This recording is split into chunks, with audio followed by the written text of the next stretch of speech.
And in terms of ascension, um, Pluto in Aquarius, and then as he moves even on in the next 20 years, in 2044, he'll move into Pisces.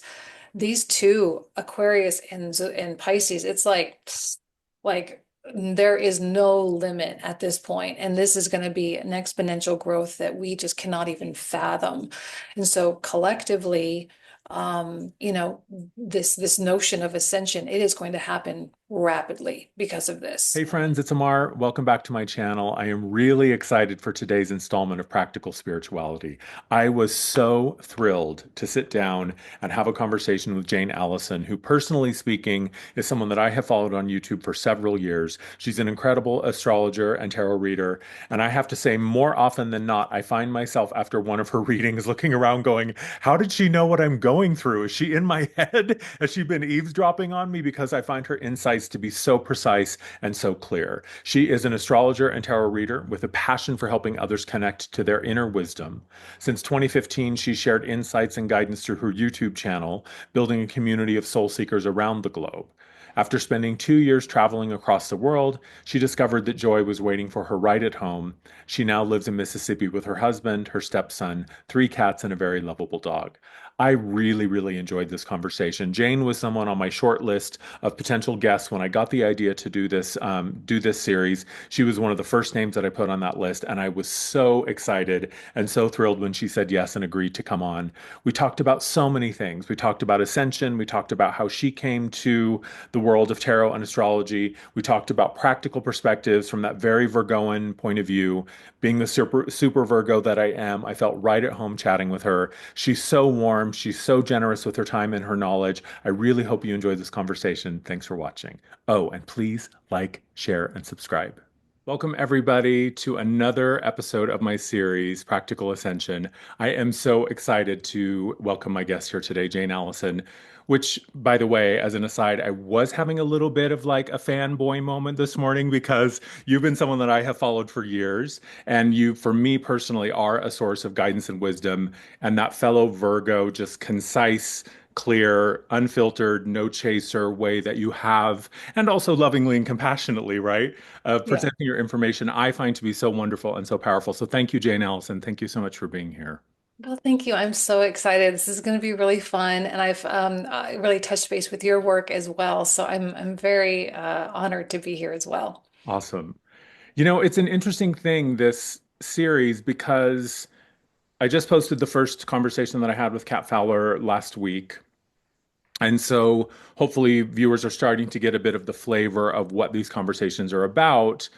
And one thing that I'm really eager to hear from your perspective, from that Virgoan, very practical, sort of real world perspective, folding in the mystical and the magical and the otherworldly, what I just call the woo woo. And I think reclaiming that phrase as something that's not denigration, right? We're not making fun of that. Like it is kind of woo-woo, like if we stop and think about it. It But is. I'm really curious to hear your perspective of how we're braiding together the practical and the magical and the mystical, because I think that what is becoming clear to me through this series is my goal. I think what I'm starting to see is that it really is about normalizing the mystical. And I kind of touched on this in my conversation with Kat. And so that's where I'd like to begin our conversation is you are a tarot reader and astrologer. And what I was struck by as I was reading your bio this morning, and I've already shared that with the viewers, we started around the same time. Like you came into this work around 2015.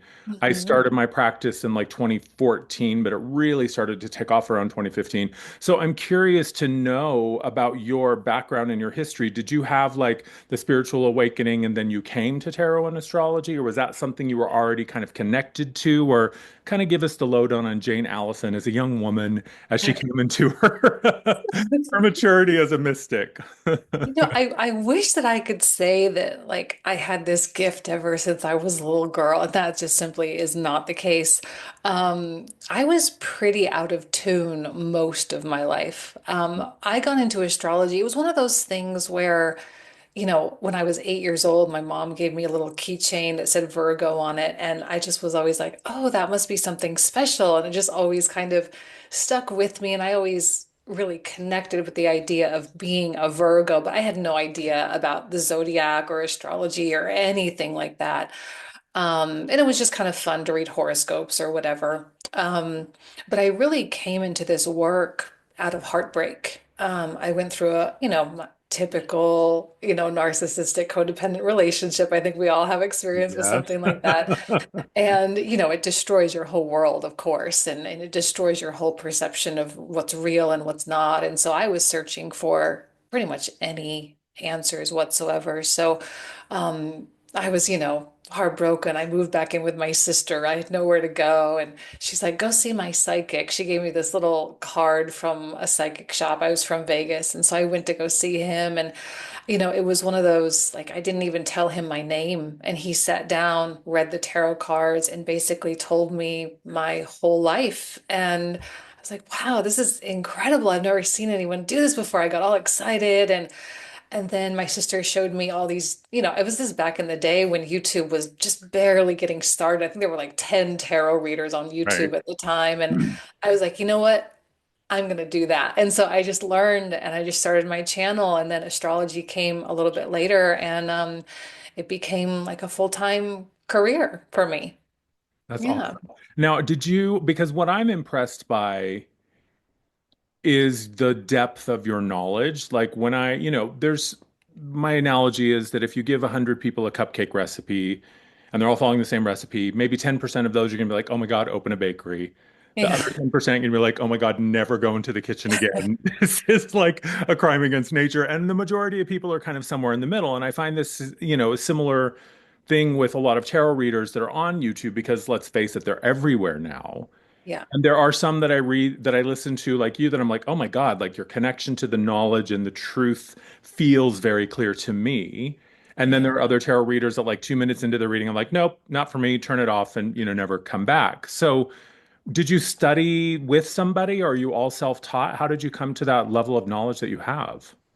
Well, I don't really know that self-taught is really a thing because I think we always acquire knowledge from many other sources. So I mean, I didn't have like a mentor or a tutor specifically, but I did have other YouTubers that I watched extensively. There were a lot of books that I also read, but I think my connection with the tarot just really came from a genuine desire to kind of figure myself out.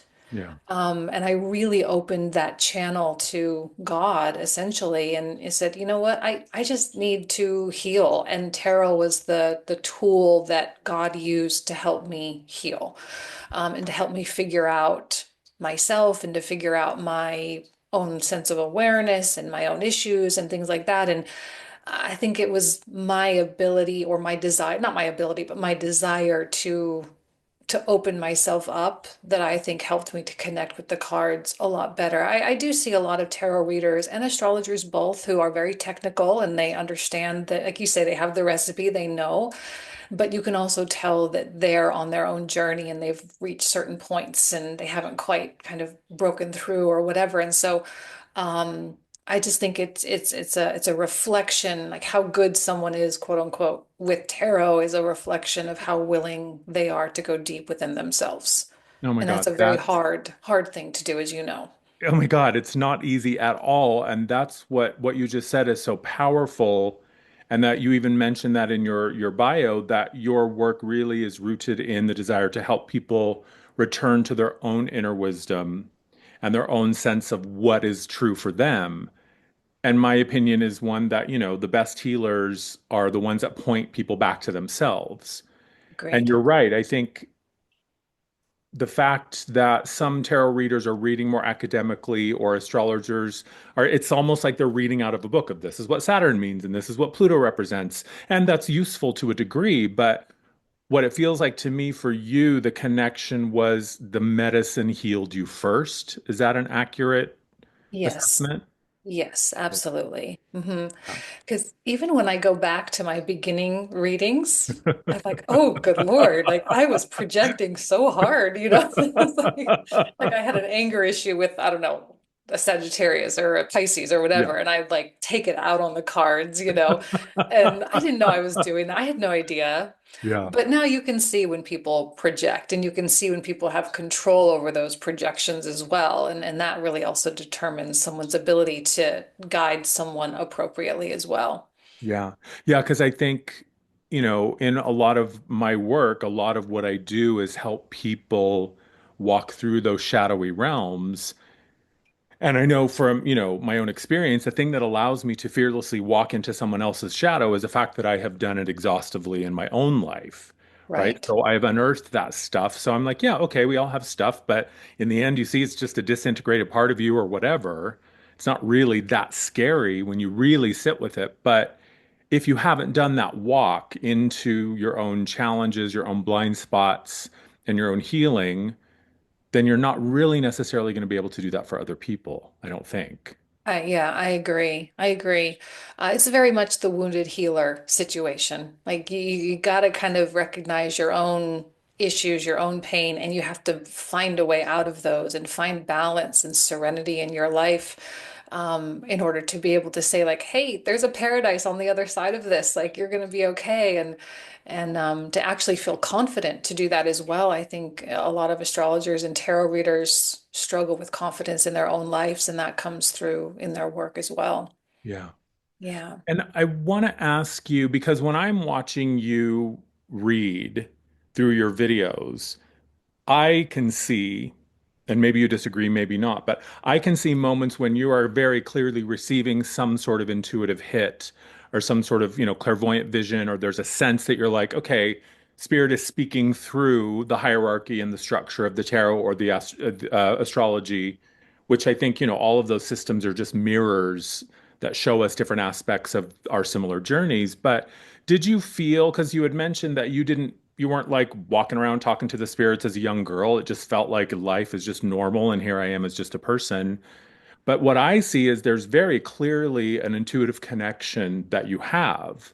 Yeah. Was that something that was awakened through your work, or do you look back now and go, oh my God, it was there the whole time? Or what is your take on your otherworldly or expanded connection? Well, I mean, I think we all have it all of our lives to some degree, Yeah. but I will say that the tarot kind of forced it open a little bit. Because there were many, many times when I would be pulling cards and be like, I don't know what this means. But it's not that I didn't know what it meant, it's that I didn't want to know what it meant. It's that I didn't want to hear it. I didn't want to Yeah. see like, oh, there's a card I don't like. Oh, I hate that card. Oh, it gives me a bad feeling. Oh, I'm frustrated. It's like, well, that's the message. That's exactly the point. And so to me, the tarot forced me to be a lot more surrendered and a lot more accepting of that voice because I'm gonna be honest with you, I would fight it tooth and nail, which is why my life got so like could compress, it just was so tight and so tough and everything was so hard all the time. Even though it really wasn't, it just was my own self because I just was fighting tooth and nail against the little voice. But I do have those moments. I guess if I could call them little psychic moments again, but I don't usually consider myself to be psychic at all. Yeah. Um, but yeah, sometimes you do get those little windows where it just kind of opens and the flow is just perfect and it's just right. And the tarot absolutely helped me to kind of ease into that. Because it doesn't happen all day, every day. It's not something that's constant. It's like you really have to be tuned in. You have to be in the right state of mind, the right energy. And if your body's a little out of whack, it can struggle a little bit too. And so the tarot, I think, was my grand master for that. Yeah. Yeah, absolutely. And that it will show you if you're willing to stand there. And maybe it's a Virgo thing because I went through the same thing. It was never a question of not knowing that something was true or that something was, I needed to deal with it or whatever. It was just this will of like, nope, don't want it to be that. I'm, creating a blind spot here. I don't really Yep. care. Maybe The it is that willful denial. that mental Virgo thing that we can sort of talk ourselves into a version of reality that maybe isn't entirely true.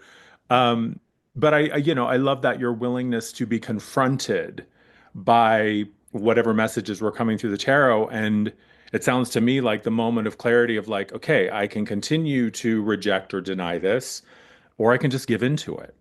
Yeah. Yeah. And obviously, the surrender into it makes the readings a lot easier and it makes life a lot easier as well. I mean, I use the tarot in kind of my everyday life for normal things, Yeah. just to kind of reflect back of like, okay, help me sort out this kind of complex emotion that I'm feeling. Help me to simplify this. So I found that to be one of the greatest uses of tarot, but you have to be willing to like I said, like you said, see the message and receive it and not be like, oh, that's not what it means, you know. Right. Yeah. Let me just draw Use another that. card. Let me shuffle again. Yeah, exactly. Which If is I a get lot the of card I people do. want. Yeah, Yeah. exactly. Well, and I think that's the beauty of it. My personal perspective is that, energy just is. It's a neutral state. And I believe that unconditional love, which from my perspective is the field that holds it all together, I think that's also a neutral state, right? Unconditional is that, like, I just love you, period. There's no requirement there. And what I love about, systems of information like the tarot, like astrology, Kabbalah, the I Ching, whatever the system is that humans have created to make sense of that, Mhm. is that it is neutral in and of itself. The tarot has no agenda. It's No. just reflecting the truth as it is in that moment to you, and you can decide to listen or not. Yeah. Yeah. I It's like when love that. people say, "Oh, Amar, I don't have a sign. I don't have." I'm like, "No, you have a sign. You just don't want it to be the sign. You just don't want to do the thing that the sign is asking you to do." There's always a sign. There's Yeah. always a sign. I love that you use the tarot as as a means to everyday insight or clarity or to help you, see things in a new way. And I want to ask you, what do you think is the most misunderstood thing about the tarot as a system of information? I think people think that it is like a fortune telling thing and that it actually really does tell the future. Right. As opposed to the reflection of the energy of the moment and the current trajectory that you're actually on. Um, and I think people mistakenly put way too much emphasis on, like, oh, the tarot card said this, that means it's my fate or it's my destiny. And that kind of takes away their free will a little bit. Um, that's one. Yeah, that's the biggest thing I would say is just that people really think that it's like, oh, this is my fate and this is my destiny. And it's you can always change the cards. You change your attitude, you change your mindset, you change your actions, and the cards will change. Like you ultimately will always have the power over them. Yeah. And I Yeah. I think that, as a reader, when you're on the other side of that, I know I have seen that and I say that all the time. Like if you were to come back tomorrow and we were to get the same cards tomorrow that we did today, they would most likely mean something entirely different. Yeah. Right? And how different colors or shapes or forms or something that you see in the card, almost like for the first time, oftentimes is the message, but it's just an inert thing. It's just a picture on a piece of paper. Right. Yeah. Agreed. And I also think, and this maybe doesn't really go align with your question necessarily, but I think people get really locked into the meanings of the cards, and even with astrology, the meanings of the planets, which of course those meanings, those intellectual definitions are important, and that's a baseline, but you're really meant to build on those. Like you say, all of a sudden now you look at a card and you see a different color or a different shape, or you see something a little bit different that you don't normally notice in the card. That's going to be a different, totally different message than just yesterday. And so people misunderstand that like it's not really about what the card means. It's about how the cards make you feel. Bingo. Yeah. Bingo. Right. I love that. Like, whatever you receive, like the devil or the tower or, the death card, you can see if someone has a worldview where they're just looking for a savior outside of them, and maybe they went from the Bible to now the tarot, but they haven't really changed that fundamental worldview. They're still thinking, oh my God, the death card, someone's going to die. Not Yeah, always. I mean, we humans tend to take things so literally. we do. We we do. We we take it so interpret seriously. yes, we interpret these beautifully metaphorical poetic messages as absolute fact and objective truth, and sometimes it is, but I find more often than not, like you said, it's just reflecting back to you something in a very specific way in that moment that is perfectly lined up with what you need to feel in that moment. Right, exactly. Yeah. Yeah, and it's a means for spirit to communicate with you via another human being using real words, and not like some mystical thing that you have to kind of assume or whatever. It's like it's black and white, like here it is. Yeah. Yeah. And I know, that's something that I laughed at when you said that because those magical words. And I know for me, part of what started my journey and what ended up becoming my practice was when I had my big awakening in 2012 and I was looking around trying to make sense of like, am I the only one? Like, what the hell is happening? And all I could find was why, the 12th dimensional crystalline grid frequency of the galactic hierarchy. I'm like, I don't even know what that means. Like, how is that supposed to help me in the moment of my life collapsing around me? Like, what does that do for me? Yeah. And I think, in my chart, it's almost all earth and air. So I see that I was literally built to take really high level airy concepts and make them very grounded and real. Yes.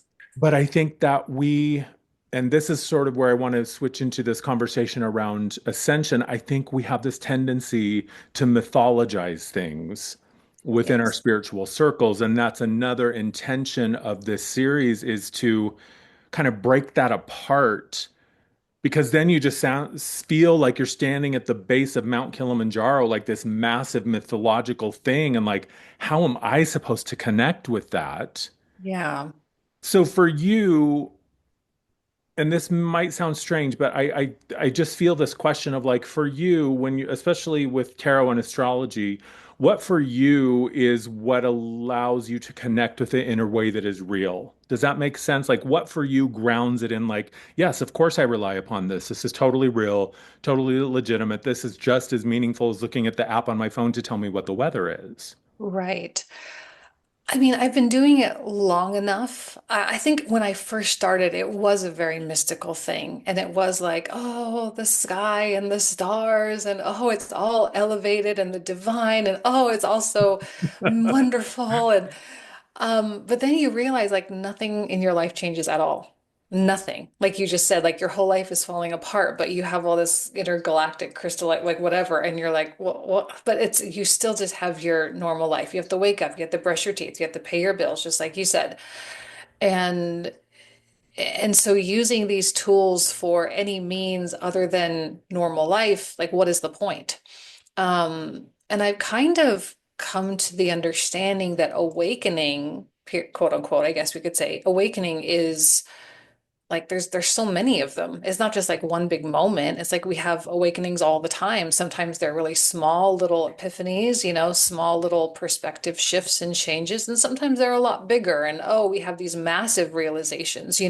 But it's just this constant stream of understanding and acquiring greater degrees of wisdom. And we just slowly climb this little ladder that we're on, and there's no pressure and there's no one forcing you up there. And it's just a matter of how open you are to the learning experiences. And so when it came to tarot and astrology, I did turn a corner at one point when I realized I'm like, this is getting a little out of hand.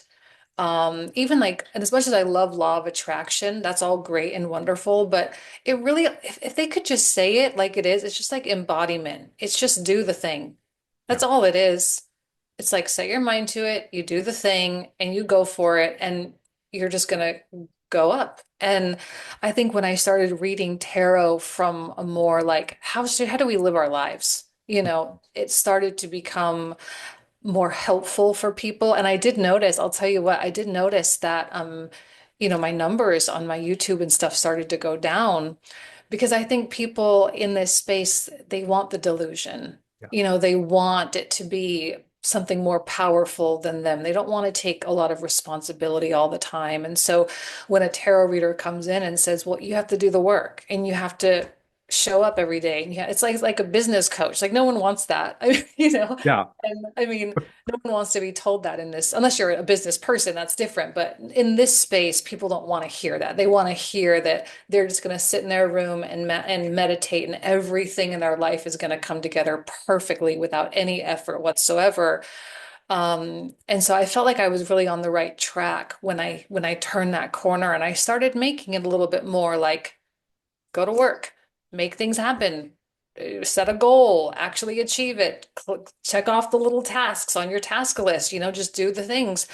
And I think people have found it to be a little bit more, at least my clientele has really narrowed, but I think they get a lot more out of it. And I feel like I'm providing a lot more value to people.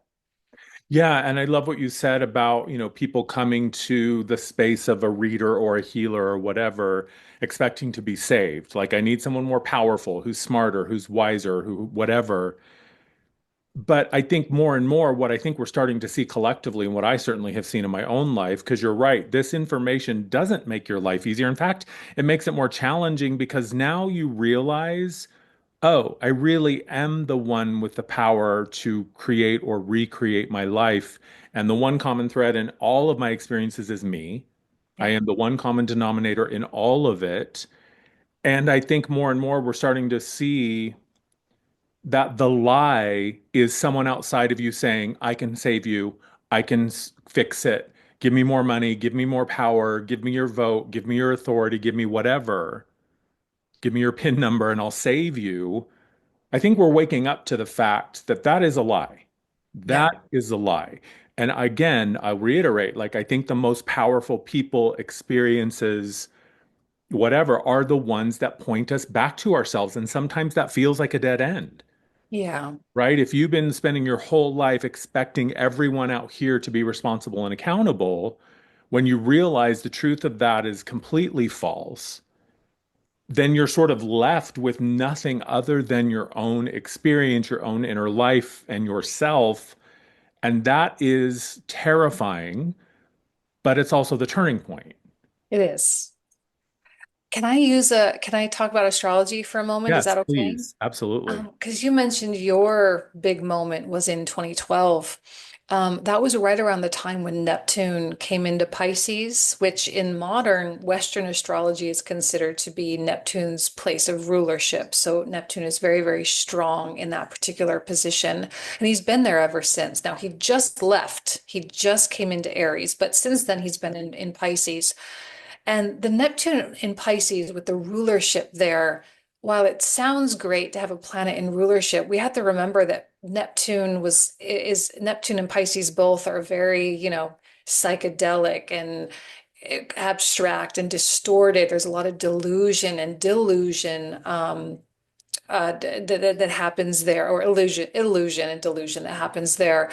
And I think the spiritual community really got off the rails over the past 10, 15 years or so, where, a lot, and there's nothing wrong with like an ayahuasca trip here and there, or, the frog thing, or going to retreats and stuff like that. But I think it just got to the point where people they wanted to find themselves so badly that they got terribly, terribly lost. And they were misguided by people with genuine intentions, good people, people who do have love in their heart, but they are also very lost because they're putting power in these other things. We saw so much of that. But I think now that Neptune has come into Aries, there's going to be a much more, and this is perfect for you, Amar, it's going to be a much more grounded situation where it's not going to be as woo-woo as it has been the past 15 years at least. And I think people are going to kind of catch wind. You picked it up, right? Collectively. I'm like, yeah, collectively, yeah, absolutely. And there's going to be much, much, much more personal responsibility because of this Neptune placement now. And I think that's a really good thing because people who are genuinely searching, who accidentally got lost or got on some kind of weird track, they're going to be able to find their way back and find themselves again and kind of take that control and take that sense of authority and do something good with it. So it's not all for nothing, but I think it did get a little off the rails. Yeah, it definitely got a little ungrounded. And, personally speaking, and I had a reading with you last year, And we talked a lot about the Neptune and Pisces because, as you know, I have like 5 or 6 placements in Virgo. So basically, I've been waterboarded by Neptune and Pisces for the Yeah, past it's like terrible. 15 years. I It's know. been brutal. It's It is been brutal. brutal. Like Neptune is that. one of the worst. Oh my God, Yeah. Neptune and Pisces can suck it. Like, thank you for the Yeah. lessons, but I don't ever know. come back. Like, I'm just, the next time Neptune goes into Pisces, I'm just going to go into a coma for that period of time and I'll just Same. awaken after. The same. Oh my God, it was horrible. But to your point, like, I think that and to me, it's just, you can't make this up. The grace with which spirit weaves all of these opportunities and the getting lost in the labyrinth of Neptune and Pisces. I think the good thing that it did was that it opened up people to a whole lot of other things that they would not maybe necessarily have been open to had it been a more grounded or practical astrology, right? So the fact that I could untether and lose myself for the past 12 years, 15 years, the fact that I could go on an ayahuasca journey every other week or whatever, I can change my name to Moonbeam Broccoli, whatever. And, I changed my name too. So I laugh at that with a bit of tongue in cheek. But my point here again, like it comes back to that you can explore all of the things that take you away to the 12th dimension all you want. And it is wonderful and magical in its own right. But I think the tendency sometimes is to chase those experiences. And we start to think that I'm only spiritual if I'm in the 12th dimensional orb of the whatever, whatever, talking to the blue avians. Cool. Yeah. That's awesome. I love that stuff too. Those are those mind bending moments where you do see a crack in the facade and you go, oh my God, there's so much more, right? You awaken in that moment. But to your point, if you're not using that elevated moment to take you outside of yourself, see yourself from the 30,000-foot disembodied view, and then use that to come back in to then make the literal, actual changes in your human mundane life, like what's the point? Like, we didn't just come here for an endless vision quest. Right. Like, it's got to be something I can apply practically. And I love that you saw the shift in your viewership when you started asking the questions of like, okay, that's cool, but what does that mean for me when I'm standing in line at the grocery store? Yeah, exactly. And it Yeah. was, I felt like that kind of uber mystical approach. Um, well, I'm not trying to repeat or de beat a dead horse, but I just don't think it added value to people's lives. I really don't. It didn't help anyone do anything. No. Um, like you say, like we've got bills to pay, we have economy issue. Like there are real things that we're not going to be able to escape or pretend like they don't exist. We don't have to give a lot of power to those things, but we have to live within that system unless you really do want to go live in a cave somewhere. Most Right. people don't want to do that. But we do live in a system and we have to kind of abide by the rules of the system. So no matter how elevated your mind is, you're always going to have to. And actually, it's interesting that we're both Virgos because that's such a Virgo thing. It's like no matter what, you're still going to have to brush your teeth. You're Yeah, still going to have to pay your bills. You're still going to have to do your exactly. laundry. You're still going to have to go to work, like no matter what.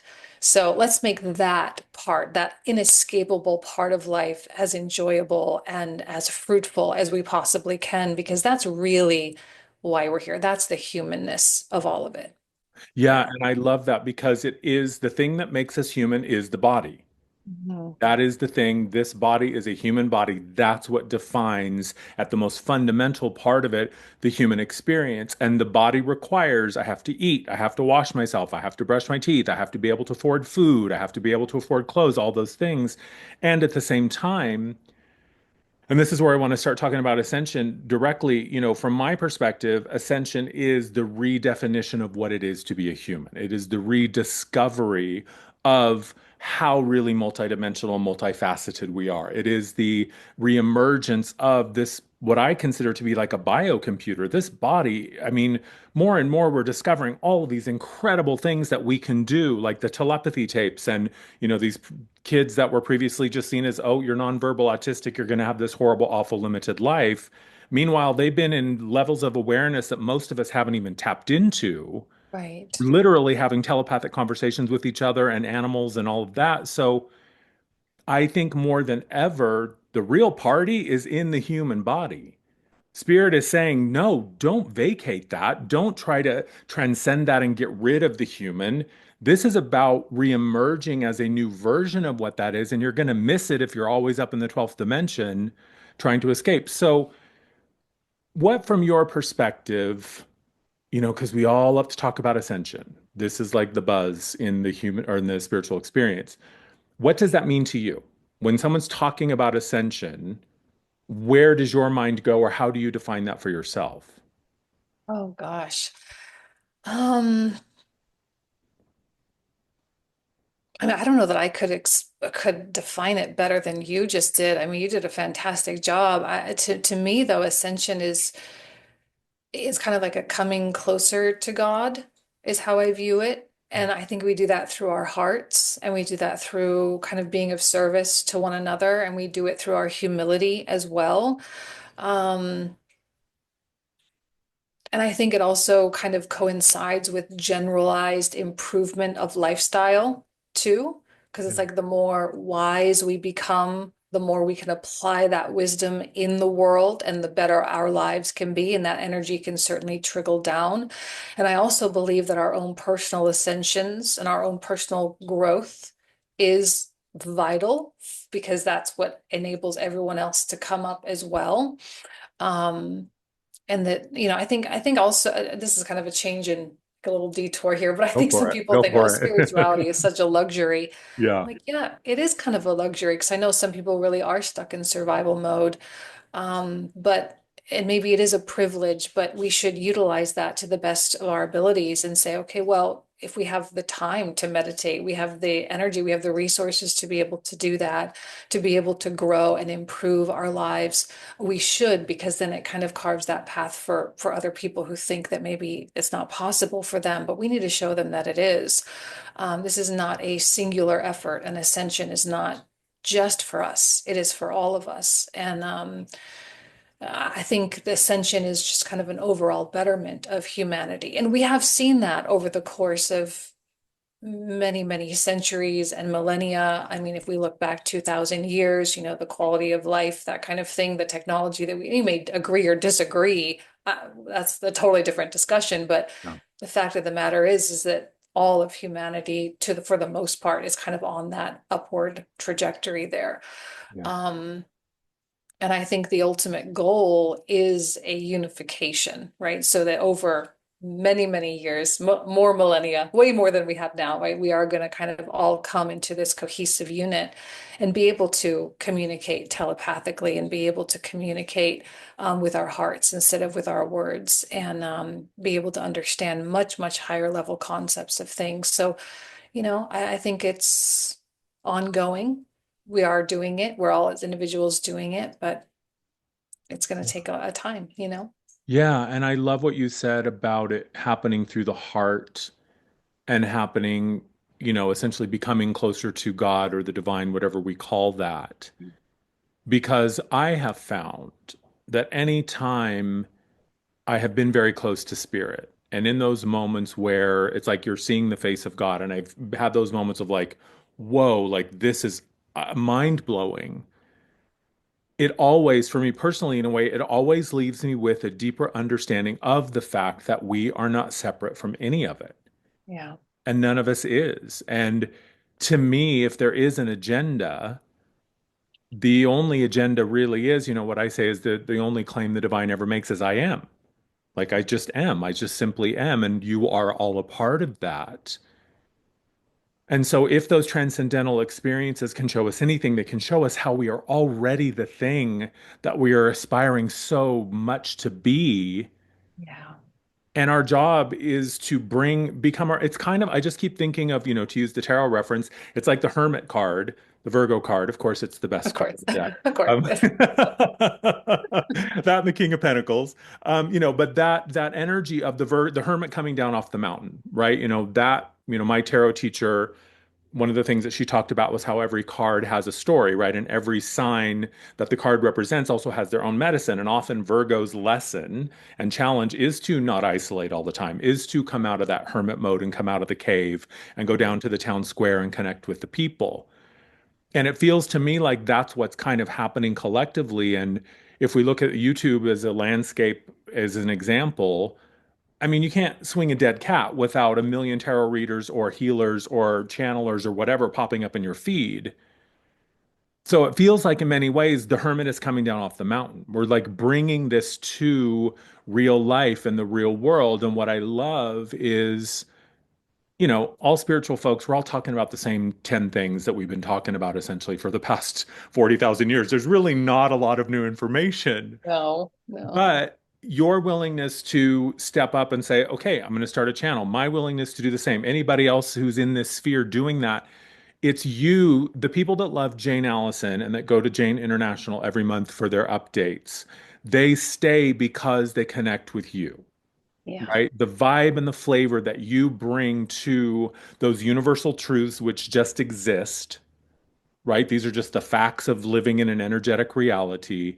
But the way that you interpret it and share it is what helps the people who follow you. The way that I interpret it and share it is what helps the people that follow me, and on it goes. So it's like we all have to be willing to step into our own living example of what do I believe is the most fully expressed version of my divine self? What does that look like, feel like, sound like? Just do that. Yeah. Yeah. The story, what you just said reminds me of a story that I can't remember where I read it. Have you heard of like Tilopa and Naropa? Like Mm-mm. in the okay, so they're kind of like Buddha type of people. Um, I can't remember who the main guy was. I think Tilopa was like the main one, and then Naropa wrote the books or whatever. Anyway, Mhm. but he tells a story of like the seeker, right, who's on the river, he's in the boat, and that path gets more and more narrow as the wisdom gets more and more esoteric and a little bit bigger and whatnot. And eventually that river gets so narrow that the boat won't fit anymore. So you have to get out of the boat and start walking down the path by yourself. Like there's no one else. You can't take anyone else. It's so narrow. But the choice that a person like us would have is says, well, are you going to get out of the boat and keep going, or are you going to get out of the boat and show everyone else how to get there? And so I think that's kind of there's a big calling collectively of people who say, you know what, we got to help people get there. Um, because while the path is beautiful and there's a lot of rewards on the path for yourself, and I like that you chose the Virgo thing because the Virgo's, motto is like I serve, right? It's a service oriented zodiac sign. And so it's that innate nature that a healer has that says it's not for me. It may have been for me for a minute, but now that I've kind of figured it out, it's more about the collective, and we have to help people to come up there. So that kind of reminded me of that, what you just said. No, that's a beautiful example. And I think, whenever I'm hearing someone ask about their purpose and how do I find my purpose, it's Wayne Dyer's perspective is whatever your purpose is, it doesn't matter. It's always felt found through service. Like just find a way to serve and to assist and to help, and your purpose will reveal itself through that. Yeah. I love that perspective. Do you think that this work is your purpose? Does it feel like that to you? It does. It does because it's really the only work that I've done that I've ever felt passionate about.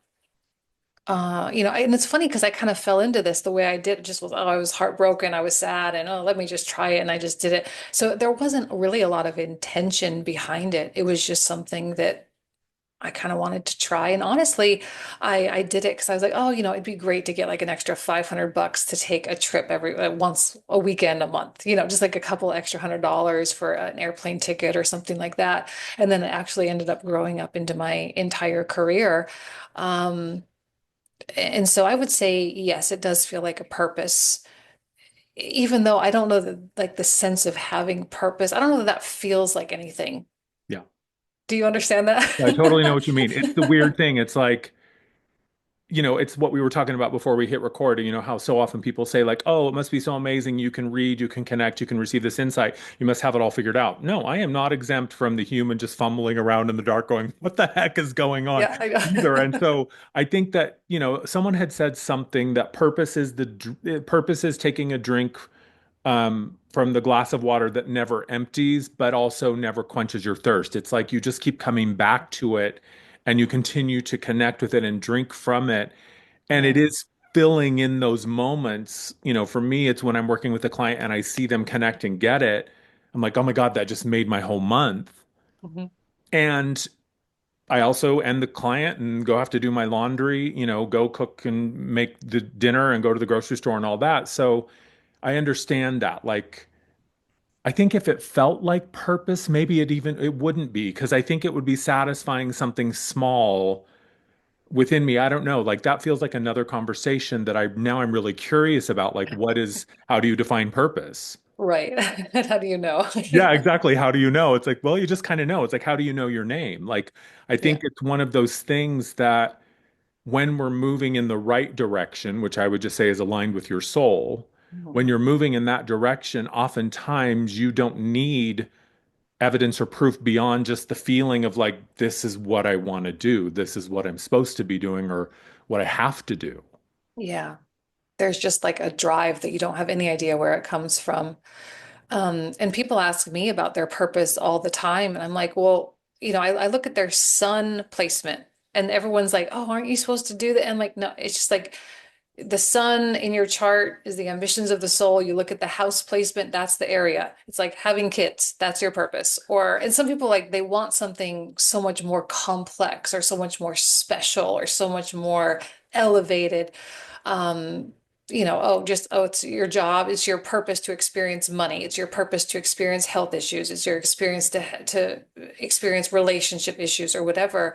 And they want it to be like, oh, I'm gonna go and be an Elon Musk or go and contribute something huge like Steve Jobs or Einstein. Like this is my like no, like you're living your purpose every single day, no matter what. Like there's no escape. You're Yeah. you're never gonna not do it. Of Yeah. course you're living your purpose. Yeah. That's what I always say. I think, what I realized is my role in my work. And it's honestly something that I've tried to escape several times. Like there have been plenty of times where I'm like, you know what? I'm just going to become a graphic designer. Like, screw Yeah. this. It's just a lot easier to work for somebody else and have a paycheck coming in every month.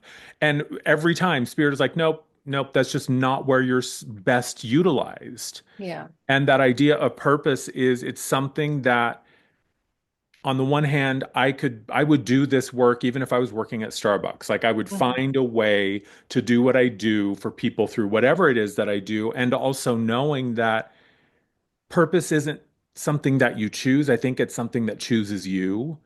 Agreed. And I think you have to just surrender to it at some point, whether you're Elon Musk or a soccer mom or someone in between. Not to say the soccer mom isn't just as important as Elon Musk, but the Right. visibility Yeah. that he has, it's going to find you. And it is through the surrendering to that, say, okay, I keep getting pointed back in this direction for some reason. Let me be curious about that. Because I do think that purpose sort of finds you, whether or not it's kind of like astrology. Astrology is going to find you. Like the planets aren't ruling you, but it's like if it's raining outside, you're going to get wet, Right. Exactly. right? If Pluto in Pisces or Neptune in Pisces are doing their thing, you can do whatever you want, but there's going to be this vibe and this theme that is pervasive and you can't escape it. Yeah. Yeah. Exactly. Which I Yeah. want to ask you from the astrological perspective. As I saw this meme the other day that had a picture of Walter Mercado, the astrologer from I think he was Mexican. Anyway, Mhm. look up Walter Mercado. He was this larger than life. He was basically like Liberace as an astrologer. And Okay. anyway, the top of the meme said, people on the planet. Who would have thought that all this insanity was going to happen? And it said astrologers. And it had a picture of Walter Mercado, like, hello, I knew it was going to happen. So, Right. from that astrological perspective, did you see this coming? Like where we are right now collectively? Were you like, yep, I knew this was going to be going down in some version of this? Yeah, I mean, I would say yes to a degree. Like for example, in 2020 with the big pandemic, I mean, we had such huge astrological things going on against Pluto, not only a Saturn-Pluto conjunction, but a Jupiter-Pluto multiple conjunction going back and forth there. All in Capricorn with the nodes. Like it was just a mess in Capricorn. And so every astrologer was like, oh, this is going to be screwed up. This is going to be a nightmare. This is going to be terrible. It's Capricorn. It's like a really difficult archetype. And so while I'm not very good with like mundane astrology, which is where you predict governments and weather and like wars and stuff like that. That's not my specialty. But there's no way you could look at the chart and be like, oh yeah, everything will be just normal. Like, no, that's just not gonna, like, there's no way. And right now we have this, not only Neptune, but Saturn is coming into this conjunction with Neptune now. And I'm looking at that. I'm like, oh, there's no way this is going to be normal either. This is just as big of a deal as what happened in 2020. So, I mean, we're going to see what happens to the economy. We're going to see what happens with the US borders. We're going to see all sorts of like, big stuff happen. But I would say it's very hard to surprise. Well, I'm not saying you can't be surprised as an astrologer. I mean, you don't always know exactly, but sometimes when the big things happen, you just say, well, I guess that makes sense. Pluto was Yeah. doing this, or Jupiter was doing this, or yep, that makes sense. Makes perfect sense. Well, that Yeah. and the fact that we are literally living through once in a lifetime placements, some of what, and I'm a tourist when it comes to astrology, but from what I can gather and glean, the things that we're living through right now, either we have no recorded history of, like literally going back tens of thousands of years with whatever the astrology app is that lets you move retroactively through history and see, like, okay, I don't find this alignment anywhere. Yeah. Or the last time it happened was 400 years ago, or the last time it happened was 1200 years ago. I mean, unless you're several hundred years old, you most likely have never lived through a lot of what we are experiencing right now. Right. That's just because the planets, they move so slowly. So yeah, you do have to rely on history a lot and hopefully the accuracy of the history books, which we know is not always the case. And so, Right. like for example, just a simple example right now, as of 2026, really as of next year, we're going to be moving into an environment that's kind of reminiscent of like Hitler coming into power and the whole like World War II situation. And also kind of going back, we had the Civil War here in the US, something similar to that, and also similar to the Revolutionary War. So, I mean, we can tell that we're on the precipice of something, globally changing. It doesn't matter who's in the White House. It doesn't matter who's in the administration. It has nothing to do with that. It's just the astrological alignments. And so, or at least that's my opinion anyway. Yeah. But there's just certain forces you just can't escape. And so, while we don't know exactly what is going to happen, we do know, that there's a lot of compression going on right now. So we've seen it before. We have seen it before. Yeah, and those compression breakthroughs, when an individual or a collective are literally pushed to the limits of what they have known, what they have experienced, right? Like I'm seeing this all over the place.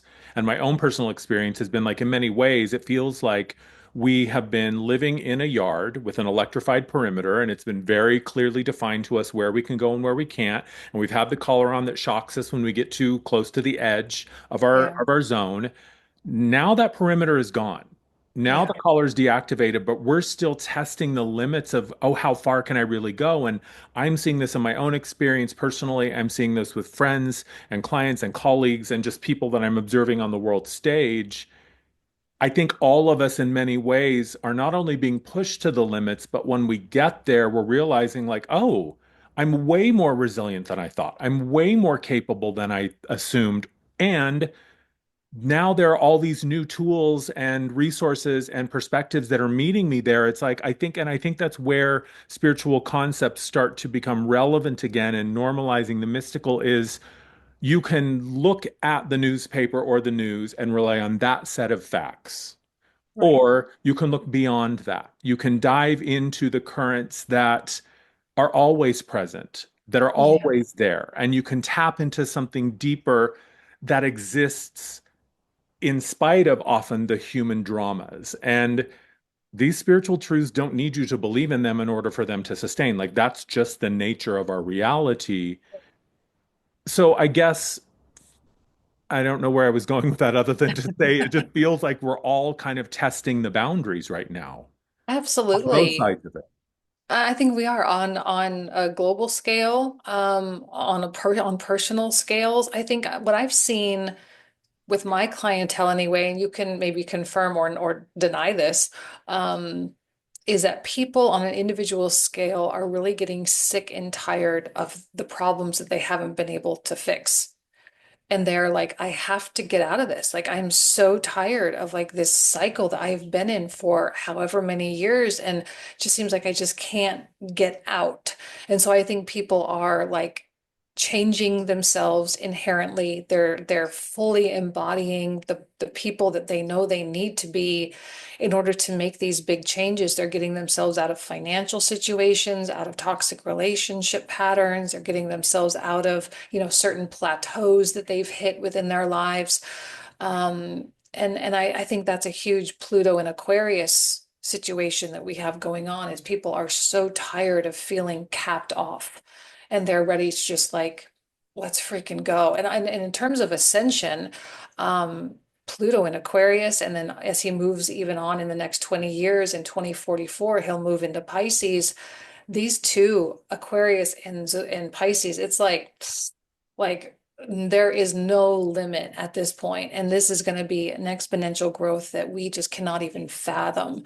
And so collectively, this notion of ascension, it is going to happen rapidly because of this. And Pluto is there's such intense desire there where he is. There's such intense drive and ambition. It's a deep undercurrent, and it's for us personally, yes, but it is the whole world is going to feel this like we can't keep going the same way we've been going for the past 200 years anymore. So we're going to see a big, massive push in ascension as well.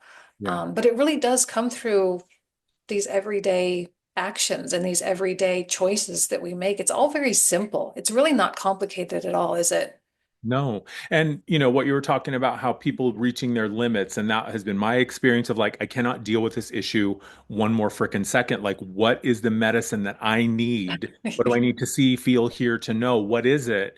And I Mhm. think if we're looking at the astrology, like we had all of those planets in like the late degrees of all these fire of all the earth and water signs, which is that emotional and physical combination of like just your life as an emotional being. And now, with so many heavy hitters moving into the early degrees of air and fire, now it's like, okay, what are you going to do about it? You know Yeah. what the problem is. You were shown the feeling and the depths and the pain and the wounds, and you've got to be able to see it and feel it.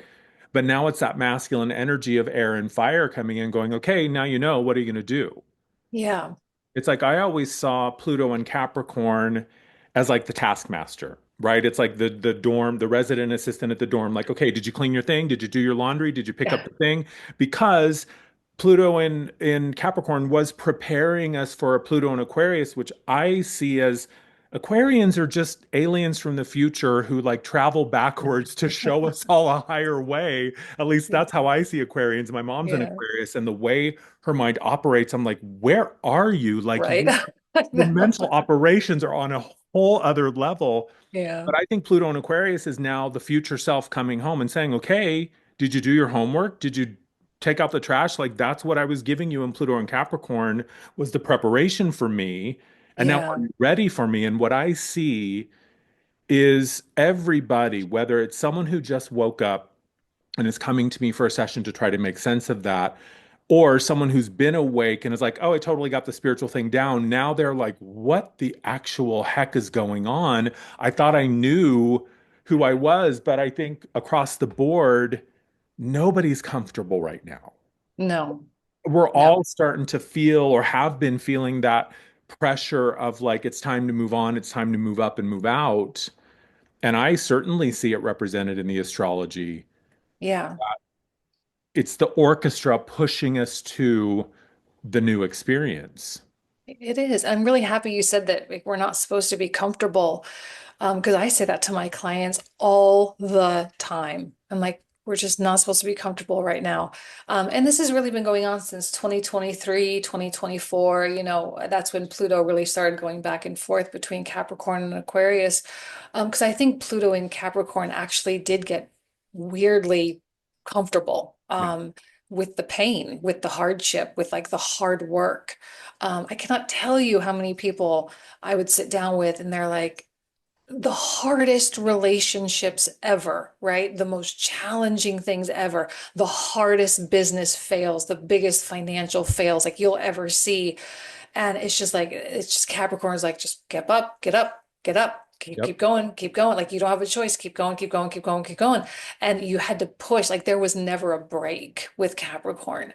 And so now with Aquarius being online, it's like now it's breakthrough time. And like you say, we are so well prepared because of how hard we worked the past 15 years, especially if you are on the spiritual track and you've done a lot of that self-development, you've kind of come into awareness of yourself. It's going to be I mean, it's certainly a much different environment, different challenges, but I think their challenges, like you say, they're more masculine, and it's not like this thing where you have to go inside and be like, what's wrong with me? Because it's not, I think that's what Pluto and Capricorn really did. Like, what's wrong with me? Yeah. But nothing ever was really wrong with you. It just that's was your approach because it was a feminine time. And so having all the masculine energy in the chart, it's like, all right, enough of myself. I'm over myself.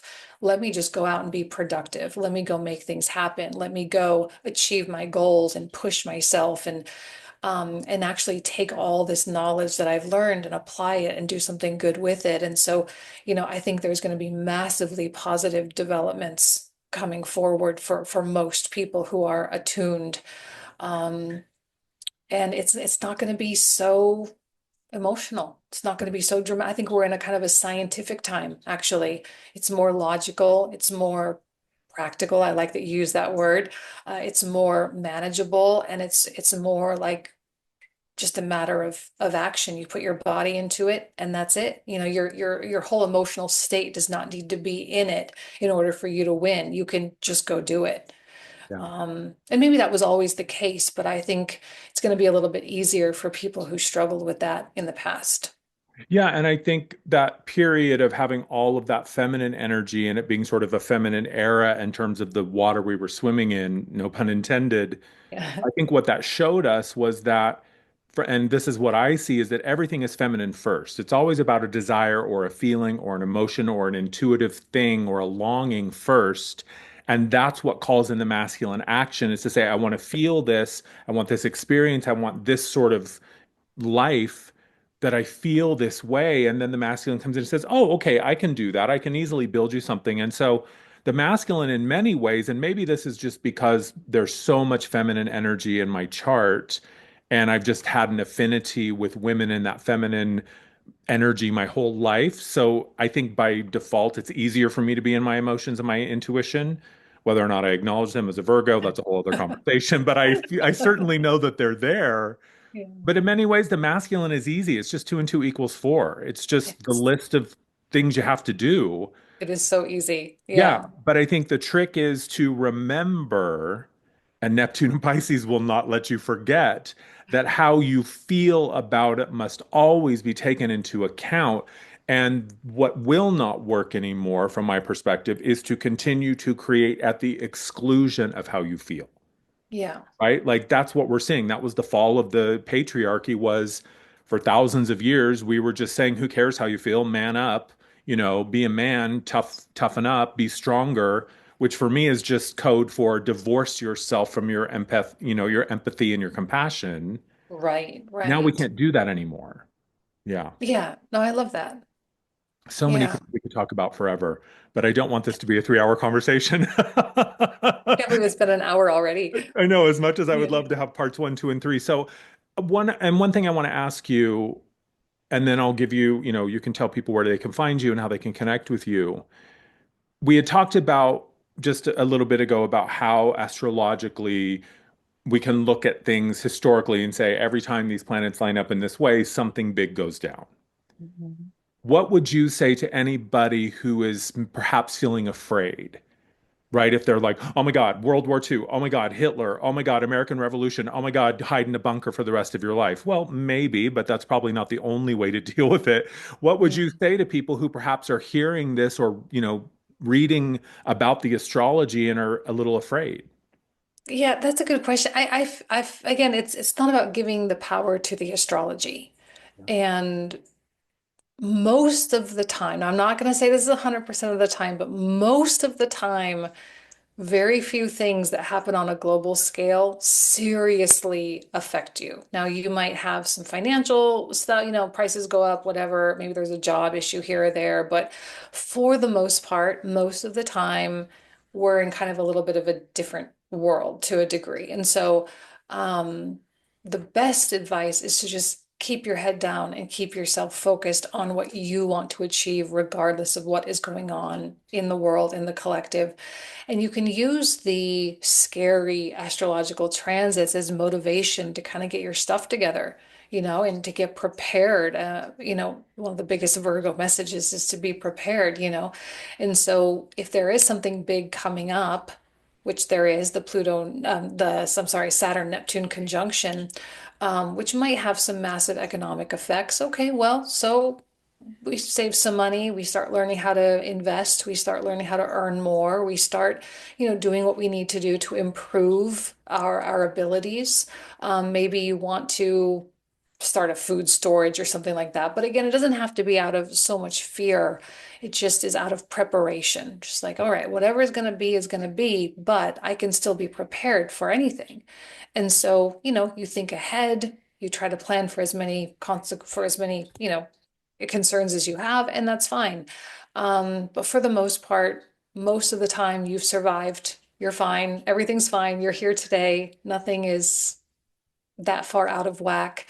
And you can always dig yourself out of any hole as fast as you got yourself in it. So, um, we got to remember to keep our power and not give too much power to the stars or give too much power to any outside influence at all. Yeah.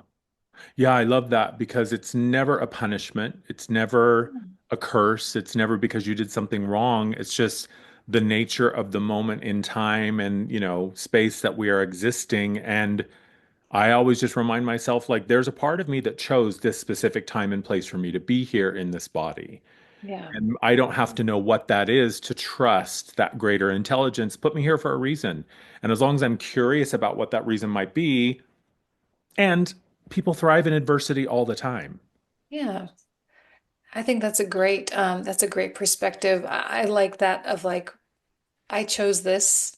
I don't remember why. I don't remember how it happened, but I'm here for a reason specifically. So let's just lean into it and just let Yeah. it be. And we don't have to try to change and control everything. I think a lot of times astrology makes us realize how out of control we actually are, but also reminds us that there are a few things we are in control of, and those are the things we should take control of. Yeah. Bingo. Yeah. Because it's like surfers. A surfer wants a choppy, stormy sea because that's when it's fun. That's when I Yeah. have something to ride. If I don't know how to surf, it's going to be a totally different situation. But Right. I can always learn how to surf, right? I can become a better surfer. I can get more adept, or I rely on people in my circles who know how to surf and say, hey, take me along for the ride. I don't know how to surf, but I grow great vegetables. So you give me a surfing lesson and I'll give you some food, right? I think that's what I see more and more is a lot of these alignments and a lot of the energy and a lot of what's happening is pointing us back to each other to Yeah. say, look, the government, the institution, the whatever, big monolith may not be able to take care of us, but we can take Hmm. care of each other. We can Yes. assist and support one another and be curious about what that looks like to turn away from those external sources of authority that, let's be honest, he never really had our best interest at heart, but that's a whole other conversation. And turn towards each other and say, okay, what's the problem that we all share? And what are Yeah. the pieces that we bring to the table? And collectively, we can come up with a solution. Because if all I have is one piece, that's enough. Right. Enough. Yeah. Agreed. I love that. So, where can people find you if they're curious about working with you or watching your content? Well, you can watch my free videos on YouTube. It's just Jane International Tarot and Astrology on YouTube. I have a website that you can book private readings, janeinternational.com. I do have an Instagram. I don't really update it all that often, but it's just Jane International on Instagram. But probably the YouTube and website are the best two places to get in contact with me. Awesome. And I'll link all that in the description below so that people can find you. Great. Um, Thank you. Yeah, as we're wrapping up, and I want to just give you an opportunity if there's anything that you feel like people just need to hear or to know right now, just anybody who's watching, is there something that you would just like to share for anybody who's watching this at any time as we're closing out? Well, I think I'd like to go back to that message that you actually brought up, which is It's okay. It's okay for you to be uncomfortable right now. It's okay for you to be pushing a little bit harder right now. It's okay for you to feel like you're out of your wheelhouse and you don't know what's going on and you feel like you're kind of moving into this mysterious place right now. It's exactly what you should be feeling. I think if you're a little too, if you're I don't want to say content. Contentment is a good thing, but complacent, that's going to be problematic. But the discomfort is a sign of your own personal ascension and your own personal change in lifestyle right now. And I think many people want that change in lifestyle. And I'm talking about that materialistically. I'm talking about money. I'm talking about freedom of time and, having more options for yourself. And so if you're doing something that is making you uncomfortable or scary, that's a very good sign that you're on the right track. Yeah. Yeah, pushing up against the leading edge, as my friend would call it, where the comfort zone meets the unknown. Yeah. And let's just say if a Virgo is telling you that it's okay to be uncomfortable, then it's really okay to be It's uncomfortable because really I know okay. we don't I like my comfort zone. I I like my know. snacks. I like my nest. I like my clothes. I like it the way I like it. My friend always laughs. He's like, no matter where you live, you always have like the same five restaurants. It's always like a pizza place, an Asian place, a burger joint, whatever. And it's true. We are creatures of habit. But I think to Mhm. your point, those habits, comfort can at some point be something that actually holds you back. Yeah. And I just think right now there's so much opportunity and we're so supportive in the changes that we want to make that we really should leverage it as much as we can. It's an opportunity. The doors are wide open right now. Love that. Yeah. Thank you so much for coming on and chatting with me, Jane. It was lovely. Yeah, thank you. It was really good to see you again. I hope you're doing well and I'll, anytime. I love to talk to you anytime. Awesome. Fantastic. And thank you, everybody, for watching. We'll see you on the next episode.